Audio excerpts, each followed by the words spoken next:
So you talked about the fact that early on it was the yummy treats at Starbucks. Was that like a trigger thing for you? Like, was that your thing? Sweets? Was it like anything else that you felt like, hey, this is what I go to for comfort? What were your like favorite foods?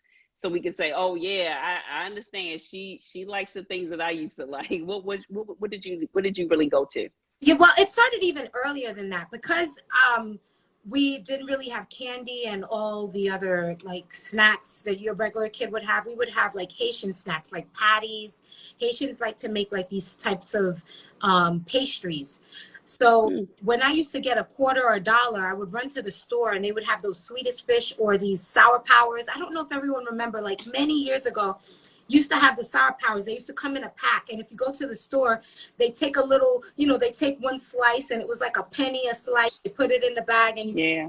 a quarter. So that was my go-to, the sugary stuff. And then Mm. I think with Starbucks, just being on my feet a lot, working shifts, that was just the quickest thing for me. And of course, sugar loves more sugar. So I just indulged. I indulged in croissants. Oh my gosh, their croissants are like buttery croissants. They had lemon pound cake. They had, so they had all these things. The chocolate graham crackers. Whew, those were really good.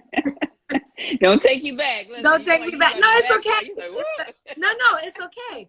Because my palate doesn't really take to it. And then I get allergic reactions when I eat certain things anyhow, which we could talk about a little later. But I think back to what you were asking is that along the way, I didn't realize that it was a comforting thing or a control thing, right? Because I couldn't have it at home. Whenever I had a chance to be able to go, I would go and get it because I had my money and I could run to the store and get it myself. Or now I'm at a store where they're giving me free stuff. I don't have to buy it. I'm going to consume it.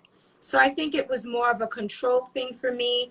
And then also not fully understanding, no, control. I'll leave it at that. It was more of a control.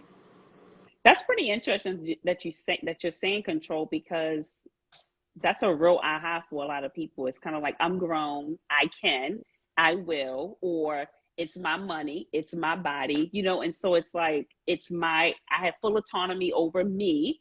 And so I will do what I want to do. And we don't look at that as control, but it is control. It's like, no one's going to take this from me. It's mine. And so that's really interesting. I feel like that's the biggest struggle when it comes to weight loss journey, is because everyone's thinking something's in my hand and now you're going to try to pry it out. And I want to hold on to this because it's my prerogative. I can eat what I want. I can do it as frequently as I want to, especially when you're alone or in the privacy of your house. Like, one of the things that people knew for me is that I would sneak Raisinets. I mean, in the middle of the night, they in the freezer. I take them in the bathroom. I mean, I'm eating Raisinets, chocolate chip cookies.